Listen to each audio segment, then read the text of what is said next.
वासुदेवाय।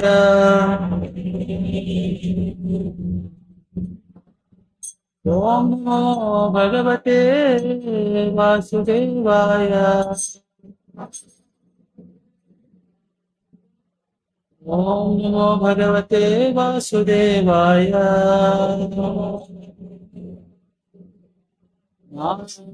नमस्कृत्य नरं चैव नरोत्तमं देवीं सरस्वतीं व्यासं ततो जयमुदीरये। नष्टप्रायस्वभद्रेषु नित्यं भागवत सेवया भगवति उत्तमश्लोके भक्तिर्भवति नैष्ठिकी। कृष्णाय वासुदेवाय देवकीनन्दनाय च नन्दगोपकुमाराय गोविन्दाय नमो नमः।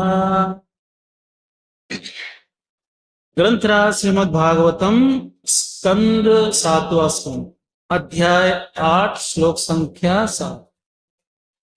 श्री प्रह्लाद उवाच न केवलं मे भगवत्स राजन् केवलं मे भगवत्स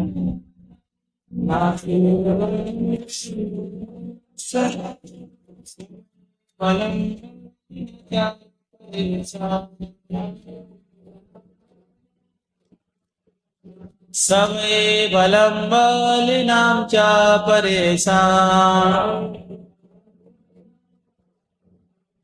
परे परे मी स्थिरजङ्गमाये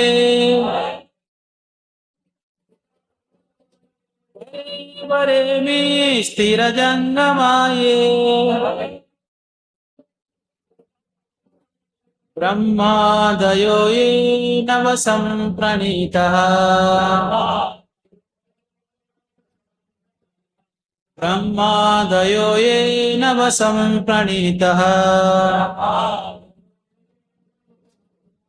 श्री प्रह्लाद उवाच अकेवलं मे भगवत्स राजन् स वै बलं बलिनां च परेषां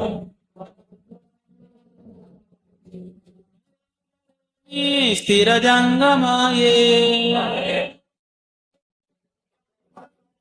ब्रह्मादयो ये नवसम्प्रणीतः।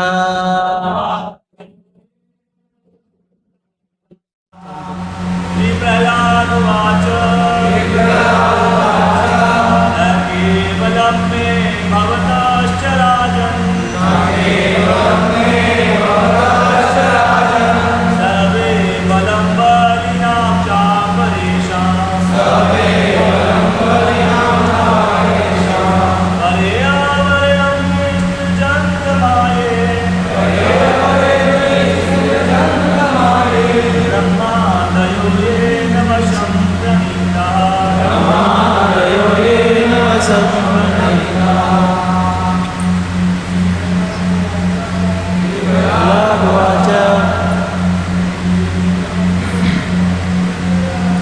न केवलं मे भगवत्स राजन् स वै बलं बलिनां च परेषां परे परे मे स्थिरजङ्गमाये ब्रह्मादयो ये नवसम्प्रणीतः।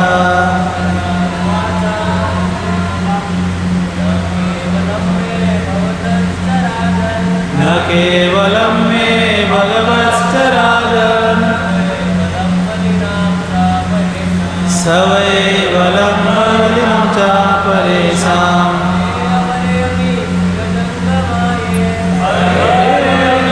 स्थिरजङ्गमाये ब्रह्मादयो ये नवसम्प्रणीतः। माताजी को उवाच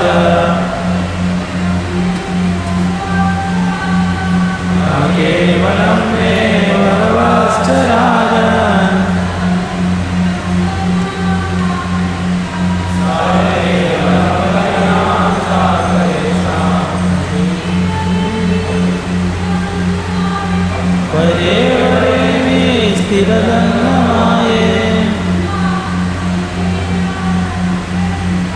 ब्रह्मादयो ये न संतुष्टाः। शब्दार्थ श्री प्रह्लाद उवाच। प्रह्लाद महाराज ने उत्तर दिया,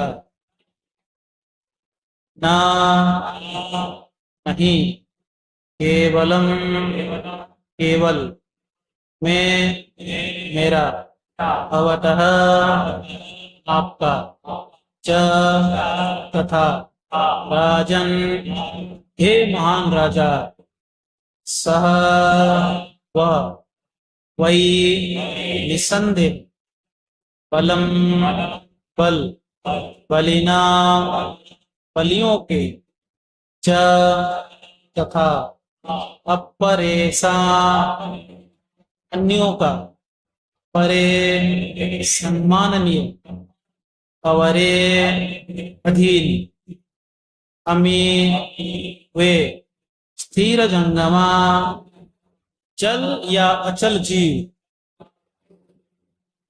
ये जो ब्रह्म आदय ब्रह्मा इत्यादि ये न इसके द्वारा वसम वश में प्रणीता लाया गया। अनुवाद और तात्पर्य कृष्ण कृपा से मूर्ति अभय चरणारविंद भक्ति वेदांत स्वामी शिल प्रभुपाद जी के द्वारा। शिल प्रभुपाद की जय। अनुवाद। प्रहलाद महाराज ने कहा, हे राजन, आप जिस बल के मेरे स्रोत को जानना चाह रहे हैं वही आपके बल का भी स्रोत है। निसंदेह समस्त प्रकार के बलों का मूल स्रोत एक ही है, वो ना केवल आपका या मेरा बल है अपितु सबों का एकमात्र बल है। उसके बिना किसी को कोई बल नहीं मिल सकता, चाहे बल हो या अचल, उच्च हो या नीच। ब्रह्मा समेत सारे जीव पूर्ण पुरुषोत्तम भगवान के बल द्वारा नियंत्रित है। भगवान श्री कृष्ण भगवद गीता में कहते हैं, यद्यद् विभूति मत्सत्वं श्रीमदुर्जितमेव वा तत्तद्वेवागच्छत्वं मम तेजं ससंभवम्। जान लो कि सारी सुंदर यशस्वी तथा शक्तिशाली सृष्टियां मेरे तेज के एक स्फुलिंग से प्रकट होती हैं। प्रहलाद महाराज द्वारा इसकी पुष्टि की जा रही है। यदि कोई मनुष्य कहीं कोई अद्वितीय बल या शक्ति देखता है तो वह पूर्ण पुरुषोत्तम भगवान से उद्भूत हुई है। उदाहरणार्थ, अग्नि की कई कटियां हैं किंतु वे सभी सूर्य से उष्मा तथा प्रकाश प्राप्त करती है। उसी प्रकार सारे जीव चाहे बड़े हो या छोटे पूर्ण पुरुषोत्तम भगवान की दया पर निर्भर है। मनुष्य का एकमात्र कर्तव्य है कि वह उनकी शरण में जाए, क्योंकि वह दास है और कभी भी स्वामी का स्वतंत्र पद प्राप्त नहीं कर सकता। मनुष्य स्वामी का पद स्वामी की दया से ही प्राप्त कर सकता है, स्वतंत्र रूप से नहीं। जब तक कोई इस दर्शन को समझ नहीं लेता तब तक वह मूढ़ बना रहता है। दूसरे शब्दों में, वह बुद्धिमान नहीं होता। जिन मूढ़ों या गधों में बुद्धि नहीं होती वे पूर्ण पुरुषोत्तम भगवान की शरण में नहीं जा सकते। जीव की अधीन अवस्था समझने में लाखों जन्म लग जाते हैं, किंतु जब कोई वास्तव में विज्ञ हो जाता है तो वह पूर्ण पुरुषोत्तम भगवान की शरण में जाता है। भगवान भगवद गीता में कहते हैं, बहुनाम जन्म नामन्ते ज्ञानवान मां प्रपद्यते वासुदेव सर्वमिति स महात्मा सुदुर्लभ। जो जीव वास्तव में ज्ञानी होता है वह अनेक जन्म जन्मांतरों के बाद मुझे समस्त कारणों का कारण समझकर मेरी शरण में आता है। ऐसा महान अत्यंत दुर्लभ है। प्रहलाद महाराज महात्मा थे, अतएव उन्होंने भगवान के चरण कमलों में पूर्ण आत्मसमर्पण कर दिया। उन्हें दृढ़ विश्वास था कि उनके कृष्ण समस्त परिस्थितियों में उन्हें सुरक्षा प्रदान करेंगे। श्रील प्रभुपाद की जय। ओम अज्ञानतिमिरान्धस्य ज्ञानाञ्जनशलाकया चक्षुरुन्मिलितं येन तस्मै श्रीगुरवे नमः। श्रीचैतन्यमनोभीष्टं स्थापितं येन भूतले स्वयं रूपकदा मह्यं ददाति स्वपदान्तिकम्। वन्देऽहं श्रीगुरो श्रीयुतपदकमलं श्रीगुरून् वैष्णवांश्च श्रीरूपं साग्रजातं सहगण रघुनाथान्वितं तं सजीवं साद्वैतं सावधूतं परिजन सहितं कृष्ण चैतन्य देवं श्री राधा कृष्ण पादान् सहगण ललिता श्री विशाखान्वितांश्च नमो विष्णुपादाय कृष्ण पृष्ठाय भूतले श्रीमते भक्ति वेदांत स्वामिन्निति नामिने नमस्ते सारस्वते देवे गौरवाणी प्रचारिणे निर्विशेष शून्यवादी पाश्चात्य देशतारिणे वाञ्छाकल्पतरुभ्यश्च कृपा सिन्धुभ्य एव च पतितानां पावनेभ्यो वैष्णवेभ्यो नमो नमः। नमो महावदन्याय कृष्ण प्रेम प्रदायते कृष्णाय कृष्ण चैतन्य नाम्ने गौरतिसे नमः। हे कृष्ण करुणा सिंधु दीनबंधु जगत्पते गोपेश गोपिका कांत राधा कांत नमस्तुते तप्त कांचन गौरांगी राधे वृंदावनेश्वरी वृषभानुसुते देवी प्रणमामि हरिप्रिये। जय श्री कृष्ण चैतन्य प्रभु नित्यानंद श्री अद्वैत गदाधर श्रीवासादि गौर भक्त वृंद।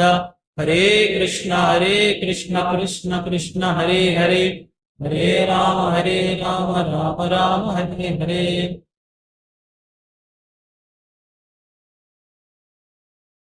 हरे कृष्ण।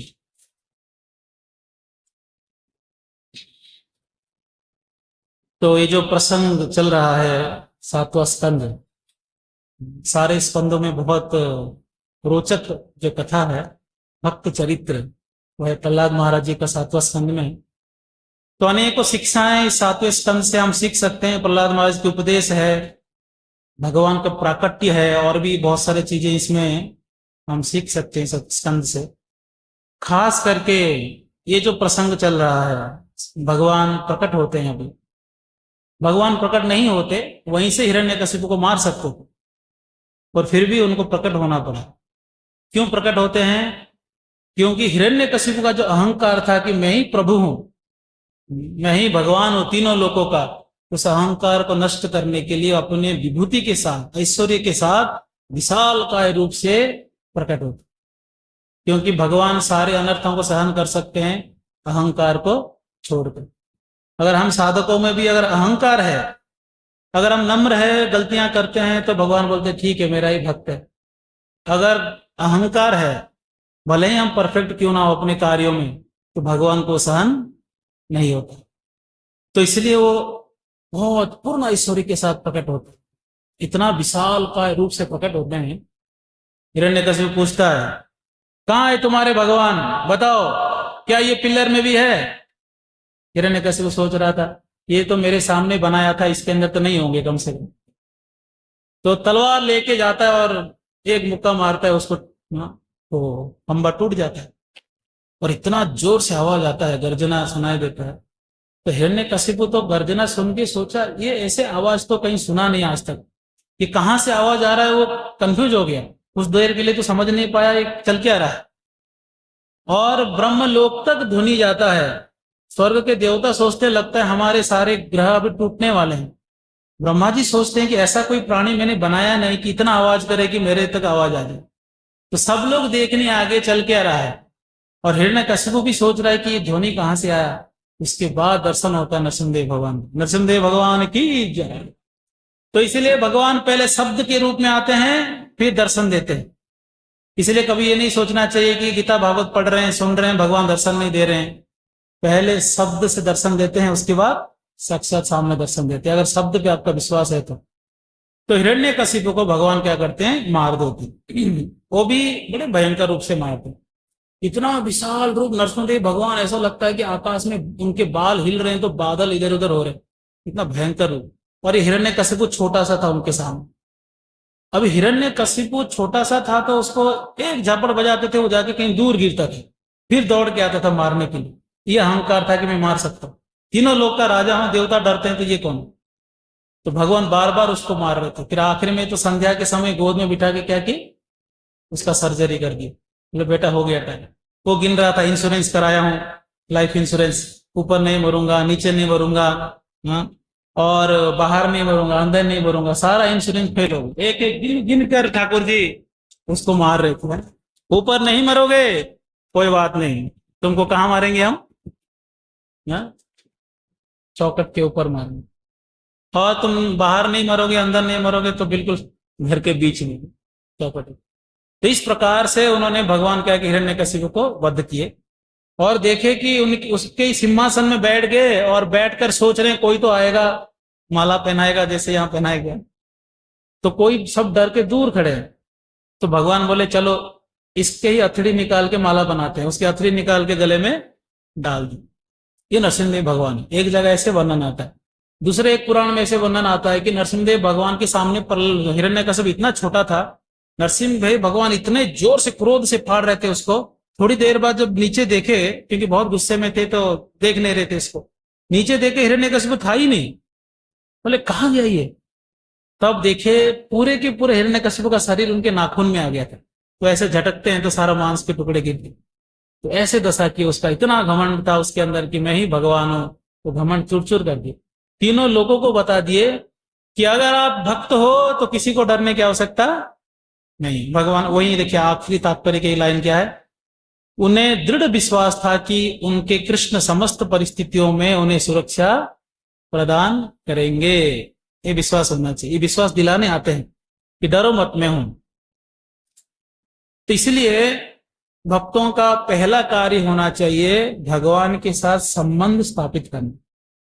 जैसे कि कोई सोचिए, कोई लड़की का अगर किसी से शादी कराना है तो पहले क्या करते हैं, कौन है वो लड़का खोज करते हैं, फिर उसके परिवार वालों से बात करते हैं, आसपास और भी दोस्तों को सबसे बात करते हैं कि लड़का कैसा है, शराब तो नहीं पीता, पैसा कमा रहा है कि निठल्ला होकर बैठा है। तो ऐसे पूछते हैं। पूरी जानकारी लेने के बाद फिर क्या करते हैं, विवाह कराते हैं। विवाह कराने के बाद वो जो पत्नी बनकर आई है कन्या, वो सेवा करती है। सेवा करते करते प्रेम हो जाता है।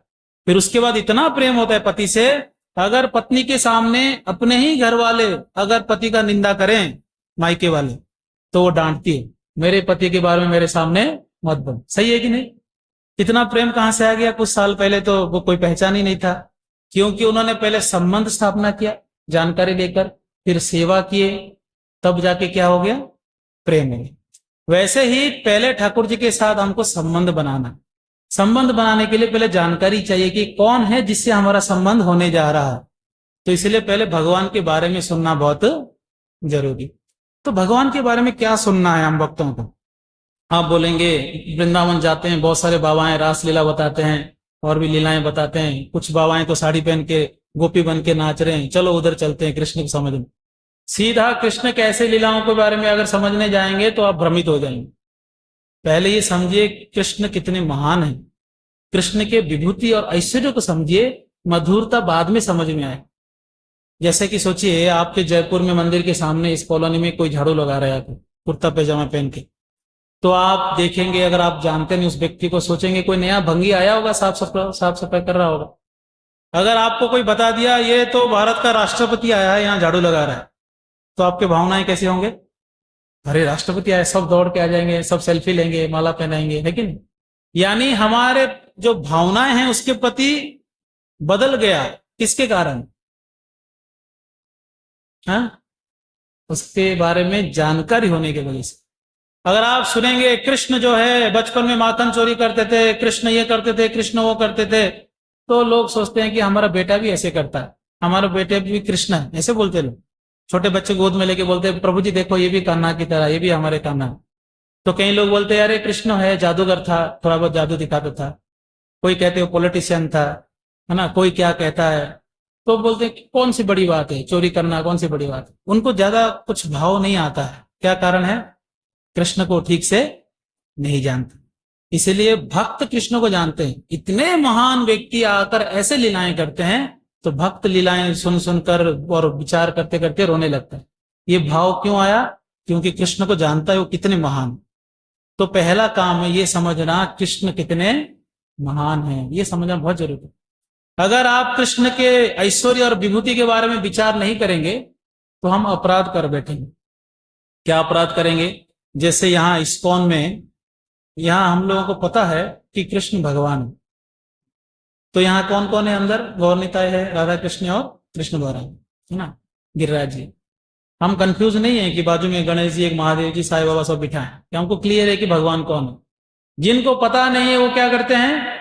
ऐसे मंदिर बनाते हैं जिस मंदिर में सारे देवता आपको मिल जाएंगे, राधा कृष्ण भी मिलेंगे उधर।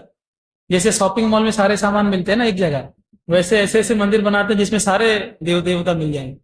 आप पूछेंगे अरे कृष्ण तो भगवान है, आप देवताओं को क्यों बिठाया? वो बोलेंगे अरे कृष्ण भगवान है तो कृष्ण को ही तो बिठाया हूं, तो देवताओं के समान कृष्ण को बिठाना ये उचित बात है? बिल्कुल नहीं। ये ऐसे हो गया कि कोई पंडाल प्रोग्राम है यहाँ जयपुर में, प्रेसिडेंट भी आए, प्राइम मिनिस्टर भी आए, लोकल एमपी एमएलए भी आए हैं, सरपंच भी आया होगा, जो भी लोकल वार्ड मेंबर आया होगा, और आप एक बड़ा सा माला लेके जाएंगे और वहां के वार्ड मेंबर को पहनाएंगे सबके सामने और बोलेंगे आप ही भगवान, आप ही श्रेष्ठ, आपकी वजह से देश चल रहा है। तो वार्ड मेंबर को अच्छा लगेगा? वो बोलेगा क्यों बेइज्जती करा रहे सबके सामने, या पीएम बैठा है उनको पहनाओ ना, मुझे बाद में पहना लेना घर पे। तो ऐसे ही जब ठाकुर जी के सामने हम देवताओं को ऐसे अगर भगवत समान अगर सम्मान करते हैं तो ये भगवान के प्रति भी अपराध है, देवताओं के प्रति भी अपराध है। इसलिए हम लोगों को भगवान कितने महान है वो जानना जरूरी। हम लोगों को पूरा भरोसा नहीं है कृष्ण में, इसलिए जनरली खास करके राजस्थान में ये दशा है कि वो लोग कृष्ण भक्ति करते हैं, हरे कृष्ण जप करते हैं, फिर भी अलग अलग देवताओं के पास जाते हैं और व्रत वगैरह करते हैं। जो व्रत आया सब करेंगे, क्योंकि उनको पूरा भरोसा नहीं है कि हरे कृष्ण महामंत्र से सब मिल जाएगा। लेकिन वो सोचते हैं थोड़ा ट्राई कर लेते हैं, मंडे ट्राई करते हैं महादेव जी के पास, ट्यूजडे हनुमान जी के पास, वेडनेसडे थर्सडे साईं बाबा, और वेडनेसडे फ्राइडे संतोषी माँ, और सैटरडे कहाँ जाते हैं? शनिदेव, संडे इस्कॉन में, है कि नहीं? तो उनको भी भरोसा नहीं है एक जगह कि भाई यही सब कुछ हो सकता। वो शिफ्ट करते रहते, अपने श्रद्धाओं को बांटते रहते। जो व्यक्ति एक के ऊपर पूरा भरोसा नहीं करता है उसके संकट में कोई भी आता नहीं। संडे वाले सोचेंगे मंडे वाला बचा लेगा, मंडे वाला सोचेगा ट्यूसडे वाला बचा लेगा, वो भी कंफ्यूज होंगे किसका है। तो इसलिए एक पे भरोसा करना बहुत जरूरी। इसलिए भागवत में प्रथम स्कंद में एक श्लोक आता है ना, सेकंड चैप्टर में, तस्मादेकेन मनसा भगवान सात्वतां पति श्रोतव्य कीर्तितव्यश्च ध्येयस् पूज्यश्च नित्यदा। तस्मादेकेन मनसा, एक मन से भगवान को भक्ति करनी, श्रोतव्य कीर्तितव्यश्च, उनके बारे में सुनना चाहिए, कीर्तन करना चाहिए, ऐसे भाव होना चाहिए। अलग अलग जगह जाने की आवश्यकता नहीं। क्यों जाते हैं अलग अलग जगह? फॉर एग्जाम्पल सोचिए कोई लड़का कॉलेज पढ़ रहा है, उसको कोई पिकनिक के लिए पैसे चाहिए, है ना, उसका जो यात्रा फीस होगा, वो पिताजी को ना मांग के चाचा जी के पास जाएगा, ताऊ जी के पास जाएगा और बोलेगा चाचा जी पैसे दे दो, पिकनिक जाना है, पैसे दे दो, बीड़ी पीना है। तो चाचा जी बोलेंगे मैं क्यों दूं, मैं तो तुम्हारे पिताजी नहीं हूं। बोलेगा नहीं नहीं, आज से आप मेरे पिताजी हो, लाओ पैसे लाओ। यानी उसको ये डाउट है कि मेरे पिताजी के पास पैसे नहीं है। अगर उसको पता चल गया मेरे पिताजी तो बिलियनर है, कोई पैसे की कमी नहीं, तो यहां वहां भटकेगा वो? नहीं भटकेगा। वैसे ही हम नहीं जानते हैं कि कृष्ण कितने महान हैं। हर समस्या का समाधान किसके पास है? कृष्ण के पास है। ये नहीं जानने की वजह से यहां वहां भटकते हैं, कटोरा लेके दे दो, थोड़ा सा मदद कर लो, हाँ थोड़ा दुख दूर कर दो, सुख संपत्ति घर आवे, आगे कष्ट मिटे तन। भगवान की भक्ति करिए, आप सुखी रह सकते। और देवताओं का पूजा इतना खतरनाक है, जब तक अच्छे से कर रहे हैं तब तक देवता खुश रहेंगे, जैसे को थोड़ा सा गड़बड़ हो गया तो आपके पूरे खानदान को खत्म कर देंगे, है कि नहीं? पर भगवान ऐसे नहीं करते। और दूसरा, अगर आप नरक की ओर जा रहे हैं तो देवता कुछ नहीं बोलते, ठीक है तो पाप किया, नरक जा, कोई दिक्कत नहीं। पर अगर भगवान के भक्त अगर गलती कर दिया तो भगवान पकड़ लेते, उसको नीचे गिरने नहीं देते। इसलिए कहते नाम है भक्त प्रणश्यति, मेरे भक्त का कभी पतन नहीं होता। क्यों नहीं पतन होता? क्योंकि भगवान के हाथ है डायरेक्ट उसके लाइफ में। मिस्टेक करता ही है पर भगवान उसको क्या करते? बचा बचा के लाते, उसके परिस्थितियों, हर परिस्थिति में उसको सेव करते। तो इसलिए किन के भरोसे रहना चाहिए? जो बिल्कुल विकट परिस्थिति में हाथ उठा देते हैं उनके पास, कि जो हर परिस्थिति में हाथ पकड़ते हैं उनके पास? किसके पास रहेंगे? जो बचाते उनके पास रहेंगे। और देवता लोग जो है बड़े चतुर है। अगर आपको कुछ देते भी हैं, कुछ आशीर्वाद देते हैं, कुछ जो मांगते हो कई बार मिल भी जाता है, हाँ कि हे देवता गाड़ी दे दो, बंगला दे दो, हाँ ऐसे मांगते तो मिल जाता है, कहीं कभी कभी मिलता है, हर बार नहीं। तो कहां से मिल जाता है, कैसे देते हो लोग? क्योंकि कर्मों को बदलने का अधिकार देवताओं को दिया ही नहीं गया। किसी के कर्म से छेड़छाड़ करना देवताओं का अधिकार है ही नहीं। ना आपके पाप को काट सकते हैं, ना आपके कष्टों को दूर कर सकते हैं, ना आपके कोई सुख में कोई नया सुख ऐड कर सकते। पुण्यों कर्मों के साथ खिलवाड़ नहीं कर सकते, उनका कोई अधिकार नहीं, केवल भगवान कर सकते। भगवान चाहे तो सारे कर्मों को नष्ट कर सकते हैं, भगवान चाहे तो सारे कर्मों को आपको दे भी सकते परिणाम। तो देवता क्या करते हैं, जो पुण्य आपको आगे सुख देने वाला था, अब और आप बार बार रोगे उनके सामने, तो आगे के पुण्यों से सुख निकालकर अभी आपके सामने दे देते, और आपको लगता है वाह वाह वाह, जो हो महाराज, बहुत अच्छा आपने दे दिया। अभी जैसे सोचो कोई कोई बेटा है, कॉलेज पढ़ रहा है, उसके पिताजी का जन्मदिन आया, तो पिताजी को उसने बहुत महंगा कोई गिफ्ट दिया, कोई अच्छा कॉस्टली कार या कोई अच्छा मोबाइल दे दिया, 1.5 लाख का आईफोन दे दिया, ठीक है। पिताजी देखेंगे, बड़े खुश हो जाएंगे, मतलब बेटा कितना प्रेम करता है, तो आईफोन दे दिया मुझे। बाद में शाम को पता चला कि एटीएम कार्ड लेकर मेरा ही गया था वो, तो पिताजी बोलेंगे भाई मेरे ही पैसे से मुझे गिफ्ट दिया है। तो वैसे ही देवता क्या करते हैं, हमारे पुण्यों से लेकर हमको ही सुख देते हैं, क्योंकि कर्म कमंडलों में एक बूंद भी पानी ना ज्यादा आएगा ना एक बूंद कम हो, जो आपने किया आपको वही मिलेगा, कोई उसमें कुछ काट नहीं सकता, कोई नया ऐड नहीं कर सकता। इसलिए भगवान के पास जाना चाहिए, क्योंकि भक्ति करने से आपके पूर्व कर्मों को भगवान नष्ट करते हैं। कर्माणि निर्दहति किंतु च भक्ति भाजाम गोविंदमादि पुरुषम तमहम भजामि। कर्मों को नष्ट करने के अधिकार भगवान को है, भक्ति करने से वो नष्ट करे। तो इसलिए हम लोगों को ये पता होना चाहिए कि भगवान का हमारे जीवन में क्या रोल है और भगवान कितने पावरफुल है। देवी देवताओं और भगवान को कंपेयर करें, दो दृष्टि से आप देख सकते हैं।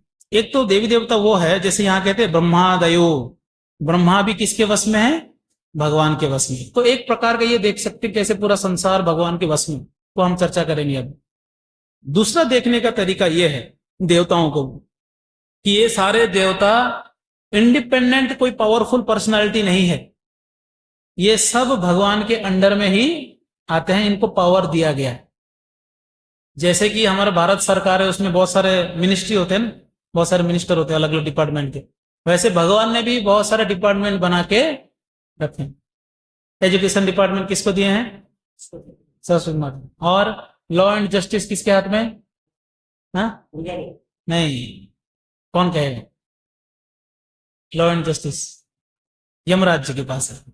दुर्गा देवी जो है जेलर है, ये दुर्ग का एक जो दुर्ग है, संसार दुर्ग है, जिसको पार नहीं कर सकते, वो दुर्गा उसके मालकिन है, जेलर है। और पुलिस डिपार्टमेंट किसके हाथ में, कौन, गणेश जी है ना, विघ्नहर्ता, कोई भी समस्या हो सामने आते हैं। और आर्मी चीफ कौन है, कार्तिकेय, कार्तिकेय देवताओं का आर्मी लीडर है। और एग्रीकल्चर डिपार्टमेंट किसको दिए भगवान ने, कौन कौन कौन, चंद्रदेव, चंद्रदेव, क्योंकि चंद्र किरण से ही पुष्प और फलों में रस और गंध आता है, चंद्रदेव। और म्युनिसिपैलिटी किसके हाथ में, इंद्रदेव, है कि नहीं, वाटर सप्लाई भी करते और सफाई भी कर देते, बारिश के द्वारा पूरा सारा पोल्यूशन खत्म हो जाता है। ऐसे सारा डिपार्टमेंट दे के रखे हैं। इलेक्ट्रिसिटी सूर्यदेव को दे दिए हैं, और भी बहुत सारे दिया ना, कंस्ट्रक्शन के लिए विश्वकर्मा जी को रखे हैं, ब्रह्मा जी को रखे हैं, तोड़ फोड़ करना हो तो महादेव जी को रखे हैं, प्रलय करते हैं ना, तांडव नृत्य करके सारा काम बांट के रखे है ना। और फाइनेंस मिनिस्टर किसको बना दिए, लक्ष्मी जी को। और ट्रेजरर कौन है, कुबेर जी। सारे डिपार्टमेंट दे के रखे हैं, भगवान बस देख रहे लीलाएं क्या हो रहा है संसार में। तो सब कुछ भगवान के द्वारा दिया हुआ शक्ति है। इसलिए यमराज जी भी यमदूतों को कहते हैं, जो लोग भगवान के नाम जप करते हैं, तिलक लगाते हैं, उनके पास जाने की आवश्यकता नहीं है। वो किनके वश में है, भगवान के वश में, हमारे वश में नहीं। और आप लोग सुने होंगे कि हमारे पास जो भागवत है वो कितने श्लोक का है, 18,000 श्लोक। यमराज जी के पास एक भागवत है जिसमें 10 लाख श्लोक है, और भी लीलाएं उसमें ऐड हुए होंगे बहुत सारे, क्योंकि अनंत लीलाएं भगवान करते रहते। तो ये पूरे ब्रह्मांड में सब वैष्णव है, ऐसे देखना चाहिए हमको। सब भगवान के दास है, सब भगवान के आज्ञा से कार्य करते हैं, सब भगवान के ही परिवार में आते हैं। भगवान के शरीर के अलग अलग अंग मान लीजिए, ऐसे देखेंगे तो आप किसी के प्रति अपराध नहीं करेंगे। अगर आप सोचते हैं महादेव जी अलग पर्सनालिटी है, भगवान से कोई लेना देना नहीं, हम महादेव जी के भक्त हैं तो हम भगवान को नहीं मानते, तो ये मूर्ख होते हैं, है कि नहीं। जो शंकर जी को अपमान करते हैं, भगवान के भक्ति करते हैं, वो भी मूर्ख है। जो भगवान को अपमान करके शंकर जी के भक्ति करते हैं, वो भी मूर्ख है। आपको पता होना चाहिए दोनों में संबंध क्या है। इस प्रकार है। और देखो, भगवान श्री कृष्ण जब यशोदा मैया के गर्भ से जन्म लेते हैं, उनके साथ साथ और एक कन्या भी जन्म ली थी। कौन है वो? दुर्गा देवी, है ना। यशोदा मैया के गर्भ से दो बच्चे जन्म लिए थे, एक कृष्ण और एक दुर्गा देवी। एक कृष्ण जन्म लिए थे देवकी के गर्भ से, दो कृष्ण का जन्म हुआ था उस दिन। तो दुर्गा जी पांडवों को कहते हैं, भीम को, कि मैं आपके ही परिवार का हूं, आपके जो कृष्ण है, जो आपके भाई लगते हैं, मैं भी आपका बहन लगूंगी, क्योंकि मैं भी यशोदा के पुत्री हूं। ऐसे कहते दुर्गा देवी। अगर भगवान श्री कृष्ण हमारे पिताजी है, दुर्गा देवी क्या होंगे हमारे? बोलो। बुआ जी। अगर दुर्गा जी बुआ जी है, तो शिव जी क्या लगेंगे? फूफा जी लगेंगे। गणेश जी क्या लगेंगे? भाई लगेंगे। ऐसे देखो तो पूरे संसार जो है हमारा परिवार है। इसलिए पूरे परिवार में, जैसे आपके परिवार में चाचा चाची ताऊ जो भी होंगे और भी रिश्तेदार होंगे, ये सारा कनेक्शन कहाँ से होता है? अगर आपको पता हो आपको पिताजी कौन है। अगर आपको यही नहीं पता पिताजी कौन है, तो कोई रिलेटिव के बारे में आपको समझ में नहीं आएगा।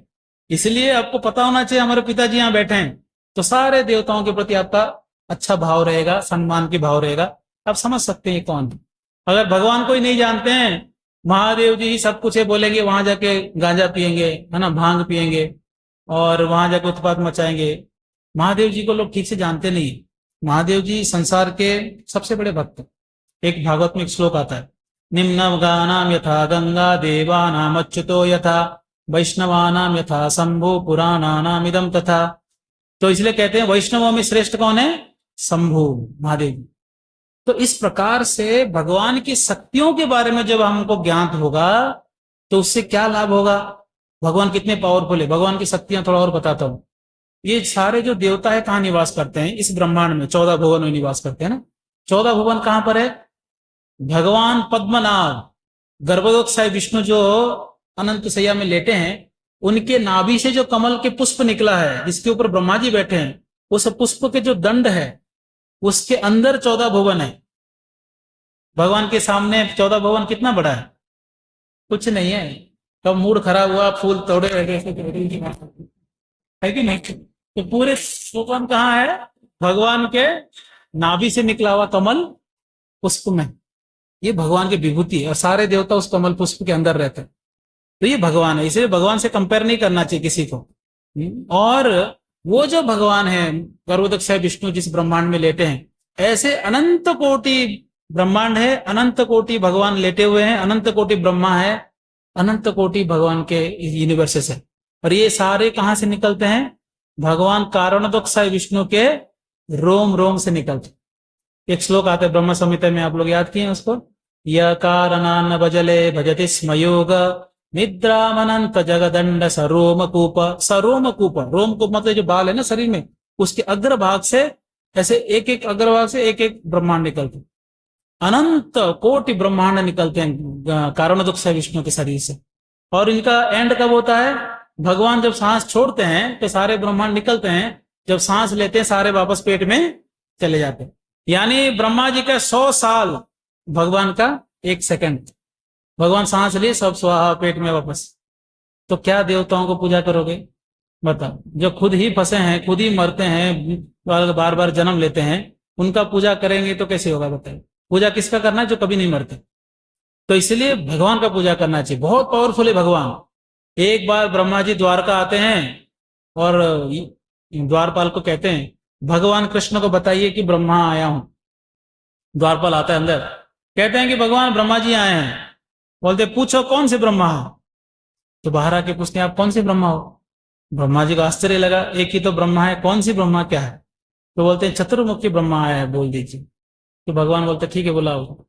अंदर आते हैं, भगवान कहते ब्रह्मा जी कैसे हैं आप?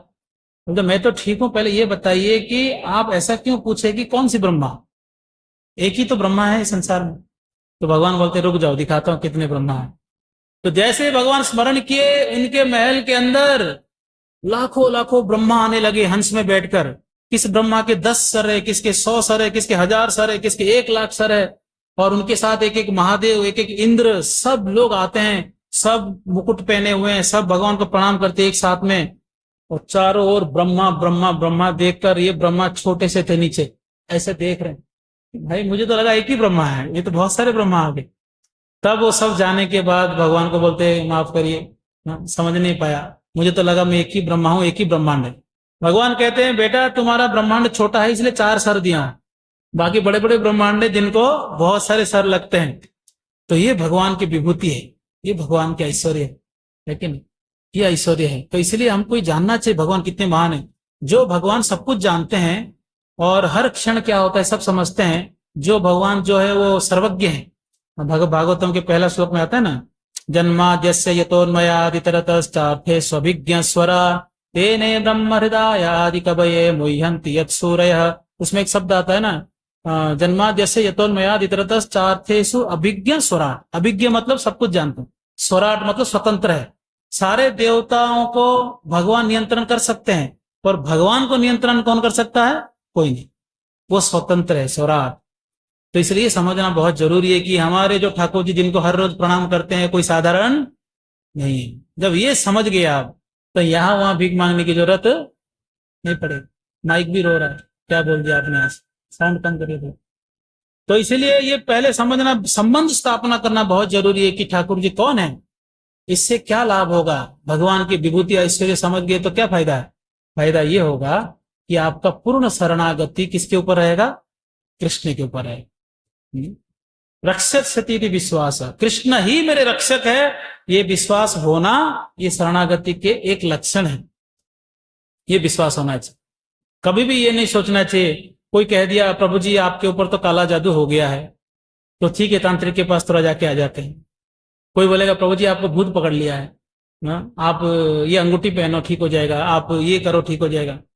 सबको एक ही बात बोलिए, कुछ भी हुआ हो एक ही जगह जाना है, कहा? भगवान कृष्ण के पास। हरे कृष्ण महामंत्र में इतना शक्ति है, ये छोटे मोटे चीजें कोई फर्क पड़ने वाला नहीं। और हरे कृष्णा बोलेंगे तो भूत भी मुक्त हो जाएगा। श्रील प्रभुपाद जी जैसे एक घर लिए थे रेंट पे ना, जिसमें भूत था, तो प्रभुपाद जी को भूत दिखा तो प्रभुपाद जी उसको मुक्त कर दिए। तो प्रभुपाद जी बाद में कहते हैं आई एम घोस्ट प्रूफ। जैसे वाटर प्रूफ होता है ना, पानी में कुछ नहीं होगा, वैसे प्रभुपाद जी बोलते हैं आई एम घोस्ट प्रूफ, मुझे भूत भी कुछ नहीं कर सकता।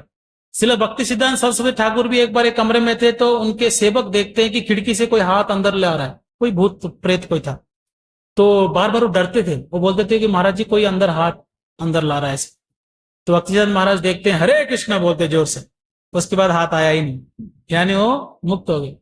तो इसलिए भगवान की भक्ति जो करता है सारे सिद्धियां उसके पास आ जाते हैं, सारे शक्ति आ जाता है, भगवान उसका रक्षा करते हैं। भगवान को आने का जरूरत भी नहीं पड़ेगा, देवता लोग भी उसको रक्षा करने के लिए आसपास घूमते।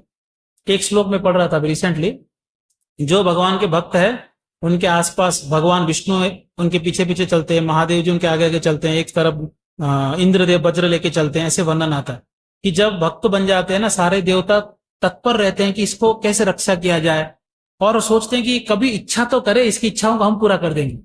देवता ऐसे हमेशा तैयार रहते हैं कि भक्त कुछ मांगे तो सही, पर भक्त कभी कोई इच्छा करता नहीं। इसलिए देवता लोग उनको प्रणाम करते हैं और उनके एसोसिएशन के लिए बार बार आते हैं। आप सुने होंगे ये प्रसंग, श्रील प्रभुपाद जी एक बार लेक्चर देते देते भजन गाने लेंगे, नारद मुनि बजाए बीना, ऐसे कीर्तन करने लगे। तो और मुझको हंस रहे थे प्रभुपाद जी। तो शिष्य लोग पूछते हैं कि प्रभुपाद जी आप बीच में अचानक नारद मुनि के बारे में गाए और हंसने लगे क्यों? बोलते हैं कि आज प्रवचन में नारद मुनि आए थे और आप लोगों को कथा सुनते हुए भक्ति करते हुए देख के हंस रहे थे कि म्लेच्छ लोग कैसे भक्ति कर रहे हैं, तो इसलिए मुझे भी हंसी आ गई। तो श्रील प्रभुपाद जी के लेक्चर में भी देवता लोग आते थे, है ना, देवर्षि आते थे, नारद मुनि देवता भी आते थे। तो भक्त लोग के संगत के लिए आते हैं, सब देवता आते हैं। जैसे कि जड़ भरत के कथा आप सुने होंगे, जड़ भरत जानते ना, भरत महाराज जी बाद में जड़ भरत बन गए। तो वो एक बार बैठे थे रात को, उनके सौतली माँ जो है वो खेत की देखभाल करे बिठा दी थी। तो कुछ डाकू, आसपास के डाकू जो थे, वो उनके जो मुखिया था उनका बच्चे नहीं हो रहे थे। तो किसी ने कहा काली माँ के सामने नरबली दोगे तो बच्चे हो जाएंगे। तो उसने नरबली के लिए एक आदमी लाया था, वो भाग गया। तो उनको खोजते खोजते वो तो मिला नहीं, पर कौन मिल गया? जड़ भरत मिल गया। तो जड़ भक्त को लेके जाते हैं, स्नान कराते हैं, सिंदूर लगाते हैं, माला पहनाते हैं। जड़ भक्त को सब पता था हो क्या रहा है। वो चाहे तो सबको मार सकते थे क्योंकि बहुत स्ट्रांग थे। पर जड़ भक्त को कोई फर्क नहीं पड़ता, मैं जीऊं या मरूं कुछ फर्क नहीं पड़ता, क्योंकि मेरा चित्त कहाँ अटका हुआ है, भगवान। इसलिए भगवान के भक्त मरने के लिए डरता नहीं है, ना उसको जीना है ना उसको मरना है, वो भगवान का सेवा करना है जहां भी। तो भगवान के चिंतन कर रहे हैं, चिंतन कर रहे हैं। जय श्री गिरधारी दाऊ जी भगवान की जय, राधा मदन मोहन भगवान की जय, गिरिराज गोवर्धन की जय, किसी गौर निताय की जय, श्रील प्रभुपाद की जय। तो उनको बलि देने के लिए तलवार निकाले, उनको बोलते सर नीचे करो, तो सर नीचे करते हैं। तलवार निकालते हैं उनको बलि देने। जैसे ही काली माँ के सामने बलि देने वाले थे, काली माता का मूर्ति फट जाता है, उसमें से काली माता साक्षात प्रकट होके उसी तलवार से उन सबको मार देती है जो उनको खुश करने के लिए वहां पर थे। जिन देवताओं के चक्कर में थे, जिस देवी के चक्कर में, वही उनको मारती। क्या कारण था? क्योंकि उन्होंने किसके प्रति अपराध करने वाले थे? वैष्णव के प्रति। और जड़ भरत क्या काली भक्त थे? तो काली क्यों बचाने आते हैं? क्योंकि वो भगवान के भक्त है। और काली माता किनके शक्ति है? भगवान के बहिरंगा शक्ति है। तो जड़ भरत बाद में नहीं बोले कि काली माँ बहुत बहुत धन्यवाद, आपने बचा लिया। कुछ नहीं, उठ के चुपचाप चले गए, क्योंकि उनको ना मरने से डर था ना उनको बचना था। तो इसलिए ऐसे भक्त होते हैं जिनको बचाने के लिए देवी देवता साथ में रहते। ऐसे जीवन चाहिए या यहाँ वहां भटकना जरूरी है? भटकना है नहीं, सब कुछ यहाँ पर है। सारा समस्याओं के समाधान कहाँ है?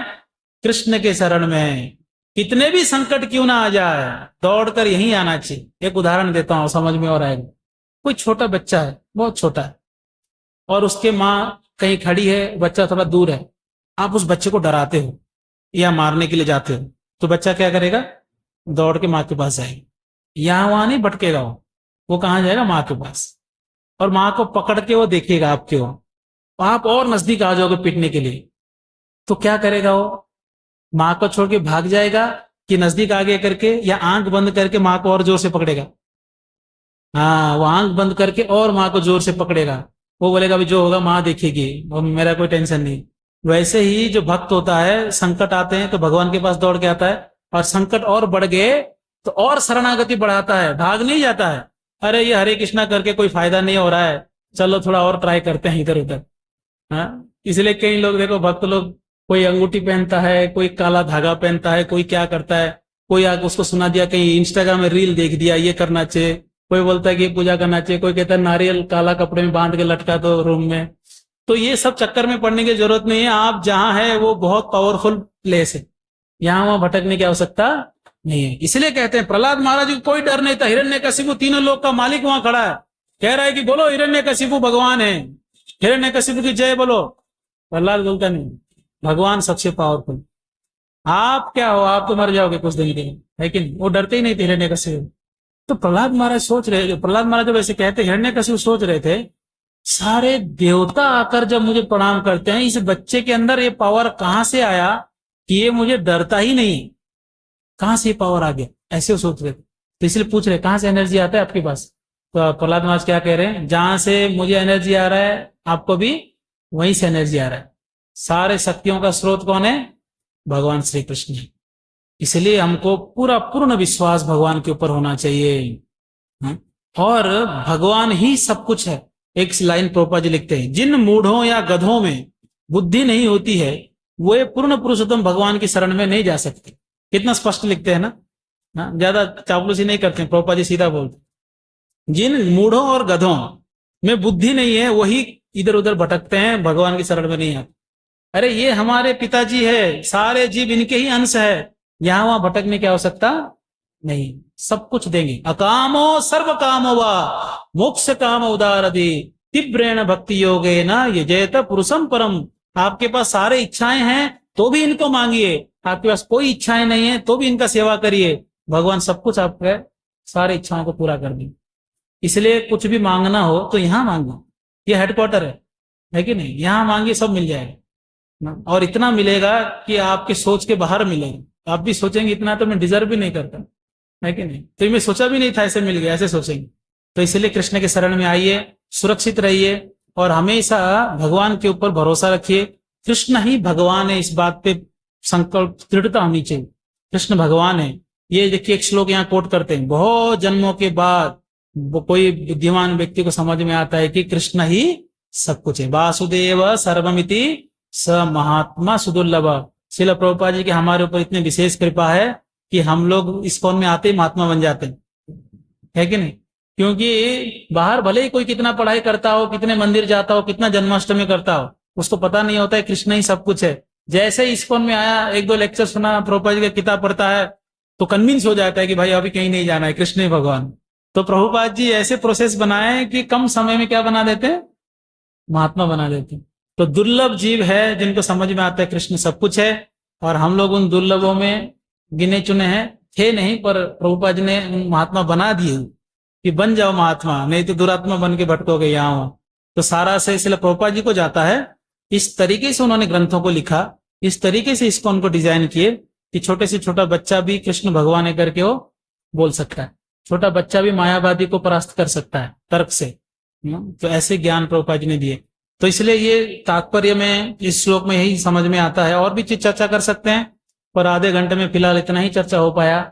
ये समझना है कि अगर भगवान की शक्तियों को हम समझ जाएंगे तो उनके प्रति शरणागति भाव आएगा, और पूर्ण हमको विश्वास होना चाहिए कि कृष्ण ही रक्षक है, और साथ साथ में हमको अन्य देवताओं का आदर करना है, पर उनकी शरण में नहीं जाना। आदर कर सकते हैं, प्रणाम कर सकते हैं। और जो उनके शक्तियों को नहीं मानता है, हिरण्यकशिपु जैसा, भगवान अपनी शक्ति दिखाते हैं किस रूप में, मृत्यु के रूप में आते हैं, काल के रूप में आते हैं, और दिखाते हैं देखो देखो मैं भगवान हूं। फिर उनको नाखून से उनको क्या करते हैं, बताते हैं कि मैं भगवान हूं।